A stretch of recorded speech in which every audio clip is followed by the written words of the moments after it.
नाली का गंदा पानी पीकर अपनी प्यास बुझाता हो। ऐसे दूल्हे से शादी कराऊंगा इस दुल्हन की जिसके कपड़ों में धागे कम हो और छेद ज्यादा, शरीर से इतनी बदबू आए कि पंडित को अपनी नाक बंद करके मंत्र पढ़ने पड़े। कुल मिला के इस शिप्रा के लिए दूल्हा नहीं सुअर चाहिए। और फिर जब शिप्रा नाम की उस दुल्हन की जबरदस्ती ऐसे ही एक भिखारी से शादी की जाने लगी, तब मैं इस भिखारी से कभी शादी नहीं करूंगी। छोड़ो मेरा हाथ। दुल्हन के लाल जोड़े में सजी शिप्रा की आवाज पूरे पंडाल में गूंज उठी, लेकिन उसकी ये हिम्मत ज्यादा देर तक टिक नहीं पाई। अगले ही पल मुख्तार नाम के उस खतरनाक गुंडे ने उसके छोटे भाई राहुल की कनपटी पर बंदूक तान दी। नहीं नहीं, मेरे भाई को छोड़ दो। तुम्हारी दुश्मनी मुझसे है ना, तो मेरी जान ले लो। मुख्तार के होठों पर एक खतरनाक मुस्कान फैल गई। उसकी आंखों में नफरत और बदले की आग साफ दिखाई दे रही थी। अगर तुमने मेरे भाई का रिश्ता ठुकराया ना होता तो आज तुम इस शहर की रानी होती, लेकिन नहीं, तुम्हारे नसीब में तो एक भिखारी की बीवी बनना ही लिखा है। ये सुनते ही शिप्रा के पिता राजदीप राय, जो अब तक अपनी बेटी की बेबसी देख रहे थे, अचानक टूट गए। वो कांपते हुए कदमों से मुख्तार के पास आए और सबके सामने हाथ जोड़कर उसके पैरों में गिर पड़े। प्लीज मुझे माफ कर दो, मुझसे गलती हो गई। मैं इस भरी महफिल में तुमसे माफी मांगता हूँ। मेरी बेटी की जिंदगी बर्बाद मत करो प्लीज। दरअसल कुछ महीनों पहले जब मुख्तार के भाई ने शिप्रा से शादी का प्रस्ताव रखा था, तो शिप्रा ने साफ मना कर दिया था। इस पर उसके भाई ने शिप्रा के साथ छेड़खानी कर ली और शिप्रा ने उसे जेल भिजवा दिया। इसी बात का बदला लेने के लिए कुछ देर पहले मुख्तार ने अपनी चाल चल दी थी। जब विहान अपनी बारात लेकर शिप्रा के घर की ओर बढ़ रहा था, तभी अचानक मुख्तार ने वो बारात रुकवा दी। ये शादी नहीं होगी। ये सुनते ही वहाँ सन्नाटा छा गया। भाई ये क्या कह रहे हो आप? आज मेरे बेटे की शादी है। अगर शादी हुई तो दूल्हा जिंदा वापस नहीं जाएगा। भाई हम अभी वापस चले जाते हैं। लेकिन मुख्तार का बदला अभी पूरा नहीं हुआ था। उसकी नजर मंदिर की सीढ़ियों पर बैठे एक भिखारी पर पड़ी। उसके कपड़े मैले और फटे हुए थे, सिर और दाढ़ी के बाल बढ़े हुए थे। कल्ला, उस भिखारी को यहाँ लेकर आओ, इसे घोड़ी पर बिठाओ, आज इसकी शादी होगी शिप्रा से। बारात के आगे हाथों में बंदूकें लिए गुंडे नाच रहे थे और वो भिखारी घोड़े पर बैठा उलझनों में था। उसे समझ नहीं आ रहा था कि आखिर हो क्या रहा है। बैंड बाजों और गोलियों की आवाज के साथ उस भिखारी की बारात शिप्रा के घर आ पहुंची। फिर जब शिप्रा ने इस शादी से इनकार किया, तो मुख्तार ने उसके भाई की कनपटी पर बंदूक तानते हुए कहा, अगर अपने भाई की सलामती चाहती हो तो तुम्हें इस भिखारी से शादी करनी पड़ेगी। मुझे मंजूर है।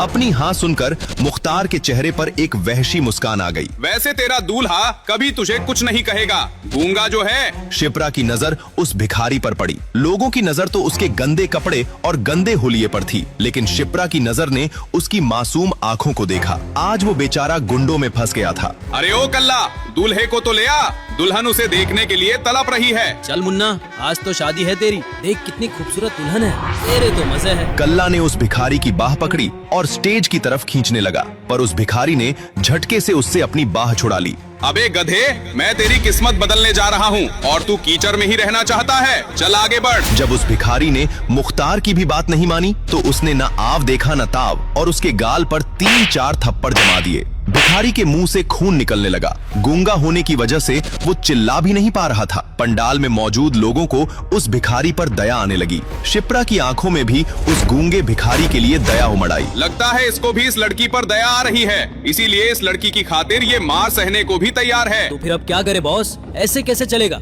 इतनी जल्दी तो कोई दूसरा भिखारी भी नहीं मिलेगा। सुन बे भिखारी, ये लड़का अपनी बहन के कारण तो बच गया, पर अगर तू अपनी जिद पर अड़ा रहा तो ये जरूर मारा जाएगा। मुख्तार की इस बात का तुरंत उस भिखारी पर असर हुआ। अब उसकी आंखों में बेचैनी नजर आने लगी। वो कभी राहुल की ओर देख रहा था तो कभी शिप्रा की ओर। अब शिप्रा भी उसकी बेबसी को भली भांति समझ रही थी। क्या हुआ, तुम्हें मेरी बात समझ नहीं आ रही, या तुम चाहते हो कि इस लड़के की बलि चढ़ जाए? इतना बोलकर मुख्तार ने अपने चाकू की धार फिर से राहुल के गले पर सटा दी। उसका इतना करना था कि भिखारी स्टेज की तरफ खुद बढ़ गया। अरे वो पंडित, शुरू हो जा। पंडित जी ने डरते डरते मंत्र पढ़े, फेरे हुए और उनकी शादी पूरी हो गई। शिप्रा ने अपनी शादी को लेकर न जाने क्या क्या सपने देखे थे, पर आज वो इतनी मजबूर थी कि उसे एक भिखारी से शादी करनी पड़ रही थी। शादी के लिए आए सभी इज्जतदार लोगों के बीच शिप्रा और उसके परिवार की इज्जत तार तार हो चुकी थी। बधाई हो बलवंत राय, आज तुम्हारी पोती ने तुम्हारा मान बढ़ा दिया। मुख्तार ने राहुल को छोड़ दिया और वहाँ से बाहर जाने को मुड़ा, पर फिर कुछ याद आते ही शिप्रा के पास गया। देखा मुझसे पंगे लेने का अंजाम, आज इस भिखारी की पत्नी बनी हुई हो। हैप्पी मैरिज लाइफ, जमकर सुहाग रात मनाना। इसके बाद मुख्तार हंसता हुआ वहाँ से चला गया। जैसे ही मुख्तार अपनी गैंग के साथ यहाँ से निकला, शिप्रा अपनी जगह पर ही बेहोश होकर गिर पड़ी। क्या हुआ मेरी बच्ची को? अरे कोई देखो जरा। घबराने की जरूरत नहीं है, ज्यादा स्ट्रेस के कारण ये बेहोश हो गई है, थोड़ी देर में होश में आ जाएगी। उसकी बात सुनकर राहुल अपनी बहन को उठाकर अंदर चला गया। वहाँ मौजूद रिश्तेदार भी धीरे धीरे अपनी हंसी दबाते हुए वहाँ से निकलने लगे। मौका पाकर वो गूंगा भिखारी भी चुपचाप वहाँ से मंदिर की तरफ चला गया। होश में आते ही शिप्रा रोने लगी। तुम रो मत, हम जल्द ही उस भिखारी से तुम्हारा तलाक करवा देंगे। पर शिप्रा ने जैसे अपने मन में कुछ कठोर फैसला ले लिया था। उसने तुरंत अपने आंसू पोंछे। चाहे कुछ भी हो दादाजी, और चाहे वो कोई भी हो, अग्नि के फेरे लिए है उसने मेरे साथ। मेरी मांग में सिंदूर भरा है और आज से वही मेरा पति है। मैं इस शादी को पूरे सम्मान के साथ निभाऊंगी। सुनकर शिप्रा की चाची सरला बोली, ओहो, बढ़िया ही सती सावित्री बनने वाली। सुन ले, वो बदबूदार भिखमंगा हमारे घर में नहीं घुसेगा। तुझे इतना ही प्यार आ रहा है उस पर, तो तू भी उसके साथ मंदिर की सीढ़ियों पर बैठ जा कटोरा लेकर। दूसरी तरफ इन सब फैमिली ड्रामा से दूर वो भिखारी वापस मंदिर के पास चला आया और कटोरा लेकर वापस बैठ गया, वैसे ही चुपचाप। कोई नहीं कह सकता था अभी अभी उसके साथ इतनी बड़ी घटना हुई है। अगले ही दिन शिप्रा और उसका परिवार मंदिर में पूजा करने पहुंचा। उन लोगों को देखते ही वो भिखारी एक पेड़ की आड़ में छुप गया। शिप्रा की नजर बार बार उसे ढूंढ रही थी, मगर वो भिखारी उसकी नजरों में आना नहीं चाहता था। जैसे ही शिप्रा और उसका परिवार मंदिर की सीढ़ियां चढ़कर ऊपर पहुंचा, वहां 3-4 बड़ी गाड़ियां आकर रुकी और उनमें से 20-22 गुंडे उतरे और साथ में उतरा मुख्तार का भाई रजत। घेर लो मंदिर को, देखो कोई भाग ना पाए। अभी कोई कुछ समझता तब तक सारे गुंडों ने मंदिर को घेर लिया और रजत 2 गुंडों के साथ सीढ़ियां चढ़ता हुआ मंदिर के अंदर चला गया। शिप्रा आंखें बंद करके मंदिर की परिक्रमा कर रही थी। अचानक उसे महसूस हुआ कोई उसके सामने आकर खड़ा हो गया है। उसने आंखें खोली तो सामने खड़े शख्स को देखकर उसके पसीने छूट गए। तुम, अब क्या चाहिए तुम्हें? तुम्हारे भाई मुख्तार ने मेरी लाइफ का मजाक तो बना ही दिया है। सुना है तेरी शादी किसी भिखमंगे से करा दी भैया ने, मगर मैं इस शादी को नहीं मानता। अभी इसी मंदिर में तुझसे शादी करूंगा और आज रात ही मनाएंगे हनीमून। शिप्रा के पूरे शरीर में बिजली की सिहरन दौड़ गई। वो वहाँ से भागी अपने परिवार की तरफ। रजत भी उसके पीछे पीछे भगा और उसका हाथ पकड़ लिया। मंदिर में मुख्तार के भाई को देखकर सबकी घिघी बांध गई थी। किसी की हिम्मत नहीं थी कि वो आगे आकर उसे रोके। शिप्रा पूरी ताकत लगाकर भी अपना हाथ उसकी पकड़ से नहीं छुड़ा पा रही थी। तेरा हाथ उस दिन मेरे गाल पर पड़ा था ना, ऊपर वाले की कसम, इस मक्खन जैसे मुलायम हाथ को पकड़ने की कसम खा ली थी मैंने मेरी। मगर अभी वो अपनी बात पूरी कर पाता, तभी उसकी दर्द से चीखने की आवाज से पूरा मंदिर गूंज उठा। शिप्रा ने उस गुंडे रजत के हाथ पर इतनी जोर से काटा था कि खून निकल आया था। रजत की पकड़ ढीली पड़ गई थी। होते ही शिप्रा ने उसे धक्का दिया और वहाँ से सीढ़ियों की तरफ भागी। रजत का गुस्सा अब 7वें आसमान पर था। मुझे काटती है हरामजादी, बहुत हुआ प्यार व्यार से बात, अब देख मैं क्या करता हूँ। ऐसा बोलकर रजत शिप्रा के पीछे हॉकी स्टिक लेकर दौड़ा। शिप्रा बेसुध होकर भाग रही थी और इसी तेजी में सीढ़ियों के पास ही उसका पैर दुपट्टे में फंसा और वो वहीं लड़खड़ा कर गिर पड़ी। रजत उसके पास पहुंचा और गुस्से में चीखा, मुझे धक्का देती है, अब देख मैं तेरा सर कैसे खोलता हूँ। ऐसा बोलकर उस गुंडे रजत ने हॉकी स्टिक उठाया। शिप्रा ने डर के मारे अपनी आंखें बंद कर ली। वो समझ गई थी अब बचने का कोई रास्ता नहीं था। मगर 2 सेकंड बीते, 3 सेकंड बीते, उस पर हॉकी का वार नहीं हुआ। वो समझ नहीं पाई ये हुआ क्या। उसने अपनी आंखें खोली तो वहाँ का नजारा देखकर चौंक पड़ी। वही भिखारी, उसका पति रजत और उसके बीच था, शिप्रा के ठीक ऊपर, और रजत उसे बिना देखे दे दनादन मारे जा रहा था। उसके सर से खून बहा जा रहा था। अचानक रजत का भी ध्यान इस बात पर गया। उसने उस भिखारी को देखा तो हॉकी मारना बंद करके कहा, अच्छा पति परमेश्वर जी, ये अच्छा है, अब ये विधवा होगी और फिर मैं इसके साथ सुहाग रात मनाऊंगा। विधवा विवाह तो अच्छी बात है ना, समाज सेवा कर रहा हूँ मैं। मगर खून से लथपथ उस भिखारी ने तभी अचानक एक छलांग लगाई और रजत को ऐसा धक्का दिया कि वो सीढ़ियों से गिरता हुआ नीचे गिर पड़ा। उसके शरीर से जगह जगह से खून बहने लगा। मगर तभी वहाँ पुलिस की गाड़ी आ गई। शिप्रा और उसके परिवार ने पुलिस को देखा तो उनकी जान में जान आई। वो दौड़ते हुए पुलिस के पास पहुँचे और जैसे ही इंस्पेक्टर से कुछ कहने ही वाले थे कि इंस्पेक्टर ने कहा, पकड़ के थाने ले चलो उस भिखारी को। मैडम आप घर जाइए, ये पुलिस का मामला है। मुख्तार भाई के भाई पर हमला किया है इस भिखमंगे ने, इसकी सजा इसे बराबर मिलेगी। मगर इंस्पेक्टर साहब, उसने तो मुझे बचाया है। अभी शिप्रा कुछ कहती तभी उसकी चाची सरला ने उसे बीच में टोकते हुए कहा, एक काम कर, तू भी इसके साथ थाने चली जा। जेल में तोता मैना का खेल खेलती रहना। ऐसा बोलकर सरला शिप्रा का हाथ पकड़कर जबरदस्ती वहाँ से ले गई। पुलिस वाले ने उस भिखारी को पकड़ लिया। वो भी चुपचाप उनके साथ थाने चला गया।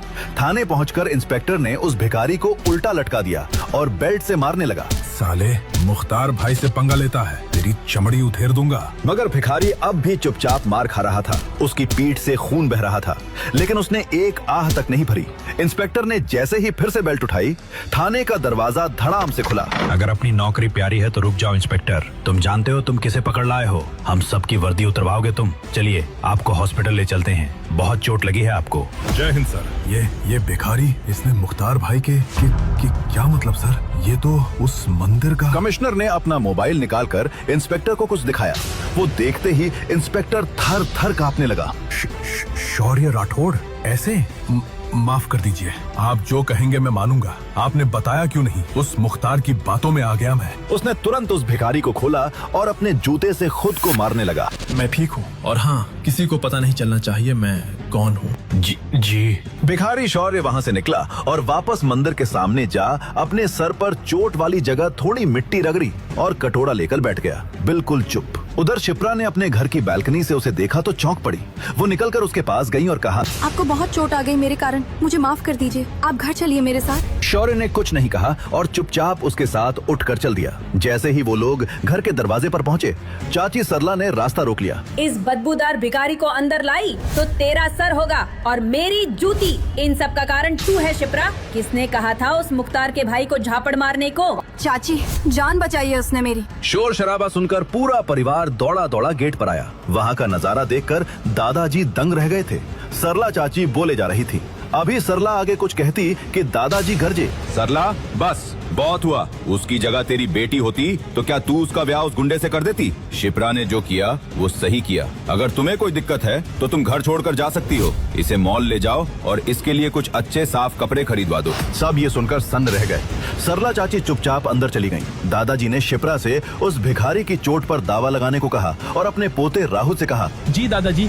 थोड़ी ही देर बाद राहुल उस भिखारी शौर्य को बाइक पर बैठाकर मॉल ले गया। पहले तो वहाँ मॉल के गेट पर ही गार्ड ने भिखारी को देखते ही उसे रोक दिया, मगर फिर ये जानकर कि राहुल किस परिवार से है, उसे उस भिखारी के साथ अंदर जाने दिया। अंदर पहुंचकर राहुल ने उसे कुछ कपड़े दिलवाए और चेंजिंग रूम की तरफ ले गया। ये देखो, इसके अंदर जाकर तुम ये कपड़े पहनकर देख। और बात करते करते दरवाजा खोलकर देखते हुए अचानक राहुल की बोलती बंद हो गई। उसने जैसे ही एक दरवाजा खोला, अंदर से किसी लड़की के चीखने की आवाज आई, बचाओ। राहुल ने झट से सॉरी बोलकर दरवाजा बंद किया। वो लड़की दरवाजा बिना लॉक किए ही चेंज कर रही थी। उसने पीछे पलट कर देखा, भिखारी शौर्य किसी चेंजिंग रूम में घुस चुका था। राहुल वहाँ से बाहर आया। तभी एक हट्टे कट्टे पहलवान टाइप लड़के ने उसका रास्ता रोकते हुए कहा, क्यों बे, मेरी गर्लफ्रेंड का एमएस बनाता है? चुप, बिल्कुल चुप। कान पकड़ के मेरी गर्लफ्रेंड के सामने मुर्गा बन और कुकड़ू कू सॉरी बोल। क्या? वो दरवाजा अंदर से लॉक नहीं था। मैं सॉरी नहीं बोलूंगा, मेरी गलती नहीं है। तो ये ले। ऐसा बोलकर उस लड़के ने राहुल को मारने के लिए हाथ उठाया ही था कि किसी ने उसका हाथ पकड़ लिया। उसने पीछे पलटकर देखा तो चौंक पड़ा। है भिखारी मॉल में? तू अंदर कैसे आया बे? और रुक, तूने मेरा हाथ कैसे पकड़ा बे, सड़े हुए अंडे? ये तूने क्या किया हरामजादे? सलीम डॉन के भाई को मारता है, अब देख मैं क्या करता हूँ। ऐसा बोलकर वो शौर्य पर झपटा, मगर शौर्य ने उसकी कलाई को कुछ ऐसे घुमाया कि वो वहीं दर्द के मारे बैठ गया। कट की आवाज के साथ उसकी कलाई जाम हो गई थी। उसने फोन निकाला और शहर के नामी गुंडे सलीम भाई को कॉल किया। सलीम का नाम सुनते ही उस मॉल में अफरा तफरी मच गई। सब वहाँ से भागने लगे, मगर शौर्य वैसे ही वहीं खड़ा रहा। सलीम भाई, एक भिखमंगे ने मुझ पर हाथ उठाया, उसको ऊपर उठाने का है। शौर्य चुपचाप वहाँ खड़ा रहा। राहुल की तो टांगे कांप रही थीं। वो पसीने में नहा गया था। थोड़ी ही देर बाद वहाँ गुंडों से भरी गाड़ी आई और उसमें से उतरा खूंखार डॉन सलीम। आते ही उसने एक फायर किया और उसके गुंडों ने वहां घुसते ही शौर्य पर हमला कर दिया। मगर फिर वहां का सीन देखकर उन सब की आंखें बाहर निकल आईं। 10 सेकंड में 10 गुंडे वहां जमीन पर पड़े धूल चाट रहे थे। सलीम भाई को अपनी आंखों पर भरोसा नहीं हुआ। वो उस भिखारी शौर्य के पास गया और कहा, तेरी हिम्मत कैसे हुई बे मेरे आदमियों पर हाथ उठाने की? नहीं नहीं नहीं, मैं तुझे मारकर अपने हाथ गंदे नहीं करूंगा। मैं तो इस लड़के को 6 इंच छोटा करूंगा। ऐसा बोलकर उसने वहीं खड़े राहुल को पकड़ लिया और उसकी गर्दन पर चाकू रख दिया। मगर तभी जो हुआ वो देखकर राहुल को अपनी आंखों पर भरोसा नहीं हुआ। अब तक जिस भिखारी जीजा को वो गूंगा समझता था वो बोला, सलीम, मुझे तुमसे कुछ बात करनी है। मुझसे तू बात करेगा? तुझ जैसे भिखमंगे पर मैं थूकूं भी नहीं। नहीं सुनेगा तो तेरा ही नुकसान होगा। सलीम ने कुछ सोचा और कहा, अच्छा ठीक है, बोल। ऐसे नहीं, तेरे कान में। अबे ओए, खेल चल रहा है क्या इधर? ये लड़का तो गया, उसके बाद कुछ हुआ तो उसका जिम्मेदार मैं नहीं होऊंगा। सलीम सोच में पड़ गया, फिर बोला, ठीक है, अब बोल कान में। भिखारी शौर्य उसके पास गया और उसके कान में कुछ कहा। वो बात सुनते ही सलीम के हाथ पैर सुन्न हो गए। राहुल उसके हाथ से छूट गया। वो अपने भाई की तरफ मुड़ा और कहा, जावेद भाई, अपनी गर्लफ्रेंड को बोल इनके सामने मुर्गी बनकर कुकड़ू को सॉरी बोले। ऐसा बोलकर वो डर के मारे वहीं बेहोश हो गया। सब ये नजारा देखकर हैरान थे। वो हत्ता कट्टा लड़का जावेद, जो अब तक अपने डॉन भाई के नाम पर उछल रहा था, पसीने पसीने हो गया था। शौर्य ने राहुल का हाथ पकड़ा और वहां से निकल गया। बीच रास्ते में राहुल ने उससे पूछा, वो इतना बड़ा डॉन सलीम, क्या कहा तुमने उसके कान में कि वो घबरा गया? शौर्य उसका सवाल सुनकर भी चुप रहा और सामने की तरफ देखता रहा। राहुल ने फिर कहा, देखो अब ये सब नाटक करके कोई फायदा नहीं, मुझे पता है तुम बोल सकते हो। शौर्य ने राहुल के सवाल का जवाब दिए बिना कहा, घर में किसी को भी इस घटना के बारे में मत बताना। क्या मतलब? मैं तुमसे कुछ पूछ रहा हूँ, तुमने ये सब कैसे किया? क्या कहा तुमने उस डॉन को कि वो रोने लगा? वो सब छोड़ो, तुम्हें पता है ना सलीम भी मुख्तार का ही आदमी है। अगर तुमने घर में इस घटना के बारे में बताया तो लोग समझेंगे मुख्तार के लोग तुम्हारे परिवार के पीछे पड़े हैं और फिर तुम्हारा कहीं भी निकलना बंद भी करवा सकते हैं। नहीं, मुझे अपनी आजादी प्यारी है, मैं किसी से कुछ नहीं कहूँगा। जब वो लोग घर पहुँचे तो सबने उसे उन्हीं भिखारी वाले कपड़ों में देखा तो चौंक पड़े। दादाजी राहुल को डांटने लगे। तभी शौर्य बोला, उसकी कोई गलती नहीं है, वहाँ मॉल में मुझे घुसने ही नहीं दिया। वैसे भी मैं अच्छे कपड़े पहनूंगा तो कोई मुझे भीख नहीं देगा। भिखारी जमाई शौर्य को बोलता देखकर राहुल को छोड़कर बाकी सारे लोग हैरान रह गए। शिप्रा ने चौंक कर पूछा, तुम बोल सकते हो? तो तुम शादी के दिन गूंगे क्यों बने हुए थे? वो मुख्तार के सामने आप जैसे बड़े लोग कुछ नहीं पा रहे थे, तो मैं तो एक भिखारी हूँ। अचानक मेरे साथ जो हुआ उससे मेरा दिमाग सुन पड़ गया था। उसकी ये बात सबको सही लगी।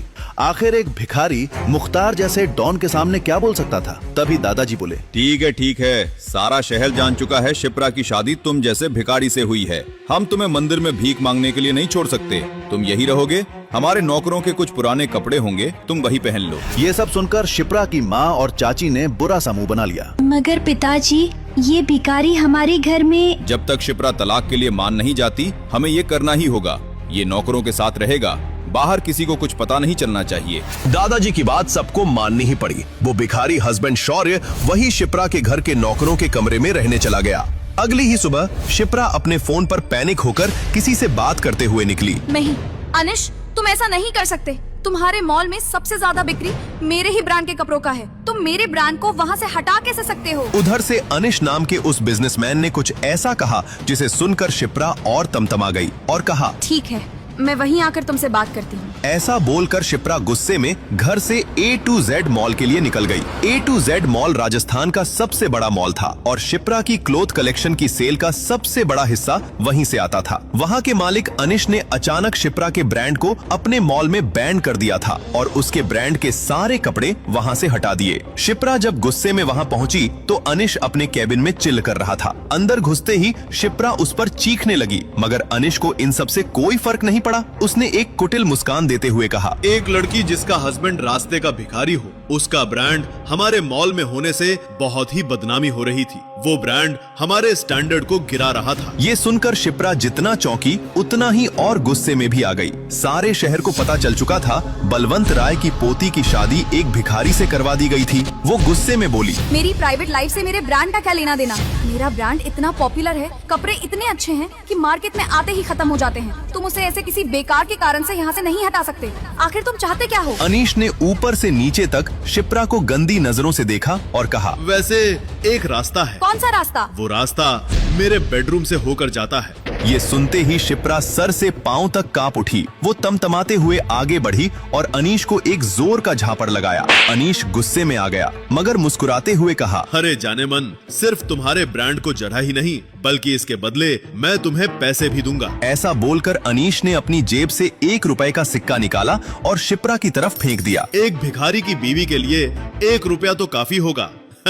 शिप्रा गुस्से और शर्म के मारे वहाँ से निकल गई। वो घर पहुँची तो देखा उसकी माँ उस भिखारी दामाद से पोंछा लगवा रही थी। उस भिखारी को अपने सामने देखकर उसका गुस्सा और बढ़ गया। शिप्रा की माँ ने जब उसे इतने गुस्से में देखा तो पूछा, क्या हुआ शिप्रा बेटा, क्या कहा उस अनीश ने? शिप्रा ने अपनी माँ को सारी बात बताई। ये सुनकर उसकी माँ ने गुस्से में उस भिखारी दामाद को लात मारते हुए कहा, सब इस भिखमंगे की वजह से हुआ है, भाग यहाँ से, राहु केतु की औलाद। शिप्रा का भिखारी पति वहाँ से उठकर चुपचाप चला गया। अपने कमरे में जाकर उसने राय मेंशन के बूढ़े नौकर से उसका फोन मांगा और कहीं कॉल किया। थोड़ी ही देर बाद शिप्रा का फोन बजा। उसने देखा ये अनीश का फोन है। अनीश का फोन? इसकी मैं अभी बंद बजती हूँ।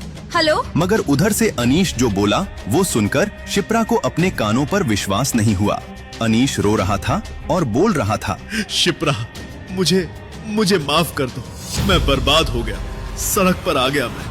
क्या किया तुमने मेरे साथ? शिप्रा कुछ समझ नहीं पा रही थी। अनीश ये सब क्या बोल रहा है? अभी वो कुछ बोलती उसके पहले ही शिप्रा को फोन पर अनीश की पिटाई की आवाज सुनाई दी और फिर फोन कट गया। उसने जल्दी से टीवी ऑन करके न्यूज लगाया। उसमें ब्रेकिंग न्यूज देखकर वो चौंक पड़ी। ब्रेकिंग न्यूज, आज अचानक राजस्थान के सबसे बड़े मॉल A to Z के शेयर्स 0 रुपए पर आ गए और अगले 2 सेकंड में ही ऑल को बिग बुल मॉल्स लिमिटेड ने उसे सिर्फ 1 रुपए में खरीद लिया। अरबपति बिजनेसमैन अनीश 2 सेकंड में बना भिखारी। बिग बुल दुनिया की सबसे बड़ी फैशन डिजाइनिंग और मॉल की कंपनीज में से एक थी। इंग्लैंड, जर्मनी, स्विट्जरलैंड, पेरिस जैसे बड़े बड़े देशों में वो पॉपुलर ब्रांड था। शिप्रा ये न्यूज सुनकर समझ गई कि ये पूरा कांड बिग बुल द्वारा जानबूझकर करवाया गया है। मगर बिग बुल ने ऐसा क्यों किया? आखिर अनीश शिप्रा से फोन करके माफी क्यों मांग रहा था? वो समझ नहीं पा रही थी इन सब के पीछे कौन था। अभी वो इन सब सोच में पड़ी थी कि तभी उसका फोन फिर बजा। कोई अननोन नंबर था। उसने फोन उठाया। हेलो। उधर से कॉल करने वाले की बात सुनकर शिप्रा बेहोश होते होते बची। शिप्रा मैम, बिग बुल्स आपके क्लॉथ ब्रांड में 100 करोड़ रुपए लगाना चाहती है। साथ ही बिग बुल के दुनिया भर के आउटलेट में आपके ब्रांड के कपड़े लगाए जाएंगे। आप बिग बुल के ऑफिस आकर कॉन्ट्रैक्ट साइन कर लीजिए। शिप्रा ये सुनकर खुशी से पागल हो गई, मगर अब वो और ज्यादा कंफ्यूज हो रही थी। ये तो पक्का कोई करवा रहा है, मगर कौन और क्यों? और अनीश के कैबिन में जो हुआ वो तो मैंने सिर्फ मॉम को बताया, तो ये सब किससे और कैसे पता चला? तभी शिप्रा कुछ सोचकर चौंक पड़ी। वो भिखारी? जब मैं मॉम को सारी बात बता रही थी तब तो उस वक्त वहाँ सिर्फ वही था। ओह, मैं भी क्या सोच रही हूँ, वो भिखारी है, वो ये सब नहीं कर सकता। मगर कौन? घर में जब सबने ये न्यूज सुनी तो सबकी खुशी का ठिकाना नहीं रहा। पिछले कुछ दिनों में ये पहली खुशी की बात घर में आई थी, और वो भी ऐसी खुशी जो किसी ने सपने में भी नहीं सोचा था। दादाजी ने ऐलान किया, शिप्रा के इस अचीवमेंट के लिए आज शाम में हमारी तरफ से पार्टी। सभी पार्टी की तैयारी में लग गए। दादाजी अपने कमरे में पहुँचे ही थे कि तभी दादाजी के फोन की घंटी बजी। उस पर लिखा नाम देखकर उनका चेहरा पीला पड़ गया। मुख्तार ने फिर फोन किया था। उन्होंने डरते डरते फोन उठाया तो दूसरी तरफ से मुख्तार बोला, बलवंत राय, कैसा लग रहा है एक भिखारी को दामाद बनाकर? तुम क्या चाहते हो? एक तो तुमने शिप्रा की शादी जबरदस्ती उस भिखारी से करवा दी, उसके बाद भी तुम्हारे उस गुंडे भाई ने फिर से मेरी पोती को छेड़ा। हमने दर्द दिया है, हम ही दवा देंगे। अपनी पोती को बोलो मेरे भाई पर से केस वापस ले ले, फिर कोई तुम्हारी फैमिली को कभी परेशान नहीं करेगा। एक काम कर, आधे घंटे में मुझे होटल राजकमल में मिलो, मैं बताता हूँ क्या करना है। ये सब बातें सुनकर राय फैमिली में अफरा तफरी मच गई। पता नहीं मुख्तार नाम का वो गुंडा अब क्या करने वाला था। दादाजी होटल राजकमल जाने की तैयारी करने लगे। शिप्रा ने कहा, दादाजी मैं भी चलती हूँ आपके साथ। नहीं, पता नहीं वो क्या कर बैठे। सिर्फ मैं और तुम्हारे पापा जाएंगे वहाँ। अगर हमें 2 घंटे से ज्यादा लगा तो तुम पुलिस को फोन कर देना। ठीक है दादाजी। दादाजी और शिप्रा के पापा तैयार होकर बाहर निकले तो पता चला ड्राइवर छुट्टी पर है। शौर्य भी अब तक नहाकर नौकरों के कपड़े पहनकर वहाँ आ चुका था। दादाजी ने शौर्य से पूछा, तुम्हें ड्राइविंग आती है? हाँ, चलिए मैं ही आपको ले चलता हूँ। भिखारियों जैसी दाढ़ी में नौकरों के कपड़े जो कि शौर्य को ठीक भी नहीं आ रहे थे पहनकर वो दादाजी का ड्राइवर बनकर गाड़ी को होटल राजकमल ले गया। दादाजी और शिप्रा के पापा जल्दी से अंदर चले गए और शौर्य वहीं पार्किंग में बैठा रहा। राजकमल होटल राजस्थान के सबसे बड़े होटल्स में था। वहाँ आने वाले लोगों के ड्राइवर भी महंगे कपड़े पहनते थे। वहाँ बलवंत राय के ड्राइवर को ऐसी हालत में देखकर सब उन पर हंस रहे थे। उधर जब शिप्रा के दादाजी बलवंत राय और शिप्रा के पापा अंदर पहुँचे तो मुख्तार ने उनसे कहा, मैंने गुस्से में आकर उस भिखारी से आपकी पोती की शादी करवा दी। इस बात से मेरा भाई नाराज है। अगर उससे आपकी पोती की दोबारा शादी करवा दी जाए तो वो शांत बैठ सकता है। क्या? मगर शिप्रा उस भिखारी को तलाक देने को तैयार नहीं है। तो फिर मेरा भाई आपकी फैमिली के साथ क्या करेगा उस पर मेरा कोई जोर नहीं। क्या? तो बोलो क्या करना होगा? मेरी पोती और तुम्हारे गुंडे भाई के चलते हमारे पूरे परिवार की जान पर बनाई है। अगर वो भिखारी ही इस दुनिया में ना रहे तो? हाँ, ये सही है। मैं उसे अभी बुलाता हूँ। तुरंत मुख्तार का एक आदमी शौर्य को बुलाने चला गया। जब वो आदमी शौर्य को लेकर होटल के गेट पर पहुंचा तो गार्ड ने उसे रोकते हुए कहा, ए रुक, इस भिखारी को अंदर कहाँ लेकर जा रहा है? सड़क का ढाबा समझ लिया है क्या? अबे हट, ज्यादा बड़बड़ की तो 1 सेकंड के अंदर तेरी लाश यहाँ मिलेगी। शोर शराबा सुनकर 4 मुश्तंडे हट्टे कट्टे गार्ड वहाँ पहुँच गए और उस गुंडे को पकड़ लिया। तभी भिखारी शौर्य बोला, मुख्तार डॉन ने बुलाया है मुझे अंदर। मुख्तार का नाम सुनकर उन सब ने अपना हाथ नीचे कर दिया। वो डर के मारे कांपने लगे और एक तरफ हट गए। गुंडा शौर्य को लेकर अंदर गया। पूरा होटल एक भिखारी को वहाँ देखकर हैरान था। मुख्तार का आदमी शौर्य को लेकर उस कमरे में पहुंचा। वहाँ बलवंत राय और शिप्रा के पापा पहले से तैयार बैठे थे। जैसे ही भिखारी शौर्य अंदर घुसा, बलवंत राय और शिप्रा के पापा तेजी से उठे और हड़बड़ाकर कहा, अब ये भिखारी तुम्हारे हवाले, जो करना है इसके साथ करो। ऐसा बोलकर वो दोनों बाहर से दरवाजा बंद करके वहाँ से भाग गए। अंदर अब बस मुख्तार और शौर्य थे। मुख्तार ने अपनी बंदूक निकालकर शौर्य के सर पर रख दिया। भिखारी होकर अमीरों के पैसे पर ऐश करना चाहता है? चल तुझे भिखारी की लाइफ से आजादी दिलवाता हूँ, बस एक गोली और तेरे ऐश ही ऐश। और तभी शौर्य बोला। ये देखकर मुख्तार के होश उड़ गए। उसने भी सोचा था ये गूंगा है। शौर्य बोला, साहब मेरी एक अंतिम इच्छा है, वो पूरी कर दो। मुझे बस एक फोन करने दो। अच्छा, तेरे पास भी फोन करने के लिए रिश्तेदार हैं? सही है भाई, चल कर ले अपनी अंतिम इच्छा पूरी। ऐसा बोलकर मुख्तार ने अपना फोन भिखारी शौर्य को दे दिया। शौर्य ने फोन लिया और एक नंबर डायल किया और बस एक मिस कॉल देकर फोन कट कर दिया। मुख्तार ये देखकर हंसने लगा। अबे ये तुझ जैसे भिखमंगे का फोन नहीं है कि मिस कॉल दे। मुख्तार डॉन का फोन है, मुख्तार डॉन का। कर ले बात, तेरे पास बस 1 मिनट है। अभी मुख्तार डॉन अपनी बात भी पूरी नहीं कर पाया था कि तभी वहाँ आसमान में हेलीकॉप्टर्स की आवाज गूंजने लगी। होटल के सामने धुल का गुबार छा गया। मुख्तार चौंक पड़ा। हेलीकॉप्टर्स, ये किसने बुलाया? ए भिखारी, किसे मिस कॉल दिया था तूने? कौन है तू? शौर्य अपनी जगह पर खड़ा होकर मुस्कुरा रहा था। क्या सच में वो हेलीकॉप्टर भिखारी शौर्य के लिए आए हैं? क्या सच में शौर्य के मिस कॉल का कोई संबंध है उन हेलीकॉप्टर से? क्या शौर्य जो दिखता है वो है नहीं? कौन है वो? क्यों भिखारी बनकर रहता है? क्यों उसके लिए कमिश्नर से लेकर मुख्यमंत्री तक बिछे रहते हैं? क्या बिग बुल कंपनी का शिप्रा को ऑफर और शौर्य के एक फोन कॉल का कोई संबंध है? सलीम डॉन से मॉल में क्या कहा था उसने कि वो डर के मारे कांपने लगा? क्या शौर्य शिप्रा के दादाजी और उसके पापा से बदला लेगा या नहीं? क्या होने वाला है आगे? नीचे दिए गए इंस्टॉल बटन पर क्लिक करके डाउनलोड कीजिए पॉकेट FM और फ्री में सुनिए एक रहस्यमयी भिखारी की कहानी, बेगर हस्बैंड। ये कहानी सिर्फ पहले 100 लोगों के लिए ही फ्री है।